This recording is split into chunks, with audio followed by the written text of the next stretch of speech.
Berikut adalah cerita horor tentang pesugihan yang bisa dibacakan dalam durasi sekitar 10 menit. Cerita ini mengisahkan tentang seorang pria yang terjebak dalam kesepakatan berbahaya. Judul: Kesepakatan Terakhir Pembukaan. Di sebuah desa kecil yang terletak di pinggiran hutan, hiduplah seorang pria bernama Budi. Dia adalah petani sederhana yang selalu berjuang untuk memenuhi kebutuhan hidupnya.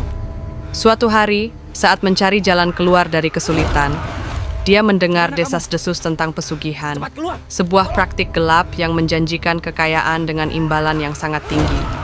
Panggilan kegelapan dikuasai oleh rasa putus asa. Budi menemui seorang dukun tua yang dikenal sebagai pemilik ilmu pesugihan. Dukun itu tinggal di sebuah rumah reot di tepi hutan, jauh dari pandangan orang-orang. Saat Budi sampai di sana, suasana terasa mencekam. Dukun itu menatapnya dengan mata tajam, seolah bisa melihat ke dalam jiwa Budi. "Apakah kau ingin kaya?" tanya dukun itu dengan suara parau. "Tapi ingat, ada harga yang harus dibayar." Budi, yang sudah tak punya pilihan lain, mengangguk. Dukun itu kemudian memberikan sebuah syarat. "Ambil darahmu dan serahkan satu orang terdekatmu sebagai pengorbanan. Dengan begitu, kekayaan akan mengalir kepadamu." Jalan menuju kekayaan Budi pulang dengan perasaan campur aduk. Dia tahu apa yang harus dilakukan, tetapi hatinya berjuang. Setelah beberapa hari berpikir, dia memutuskan untuk mengorbankan saudaranya Joko yang selalu meremehkannya. Budi merasa bahwa Joko tidak akan pernah tahu apa yang terjadi. Suatu malam, saat bulan purnama bersinar terang, Budi kembali ke rumah dukun.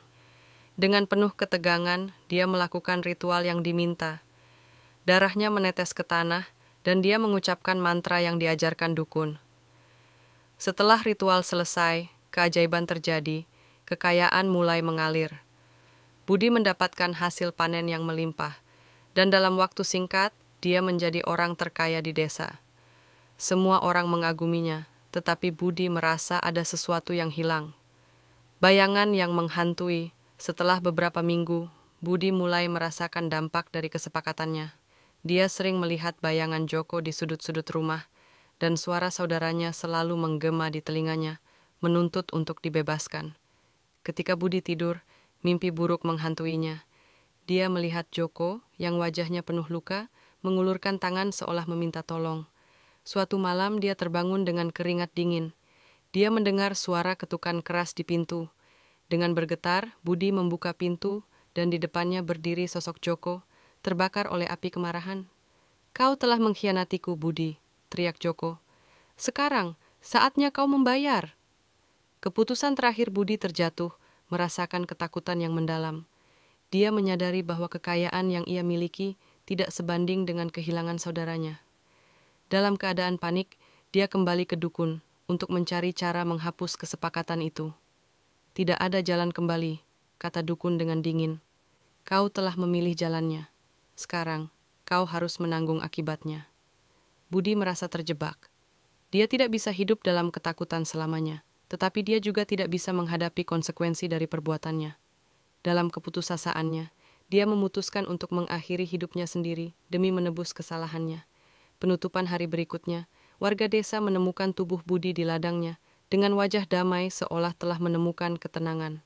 Namun, kekayaan yang dia kumpulkan perlahan-lahan menghilang, dan desas-desus tentang pesugihan menyebar ke seluruh desa.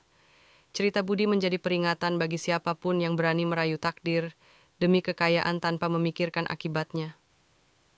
Di malam hari, saat bulan purnama bersinar, suara Joko masih terdengar di antara pepohonan hutan, mengingatkan semua orang akan harga dari kesepakatan yang tidak bisa dibatalkan.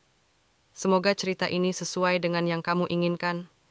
Jika ada yang ingin ditambahkan atau diubah, silakan beritahu. How do you like this response?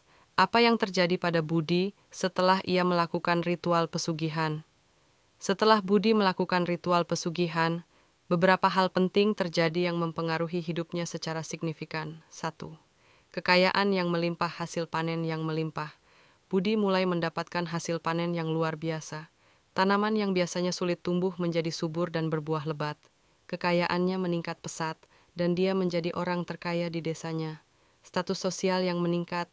Dengan kekayaan barunya, Budi mulai mendapatkan penghormatan dan pengakuan dari warga desa. Dia mampu membeli aset-aset berharga, rumah yang lebih besar, dan menjalani gaya hidup mewah.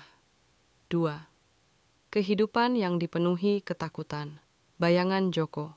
Meskipun hidup dalam kemewahan, Budi mulai merasakan dampak emosional dari kesepakatan yang telah dibuat. Dia sering melihat bayangan Joko, saudaranya, yang meninggal karena pengorbanan Budi. Bayangan ini menjadi semakin sering dan intens, membuat Budi merasa tertekan dan tidak nyaman. Mimpi buruk. Setiap malam, Budi dihantui oleh mimpi buruk yang melibatkan Joko. Dalam mimpi,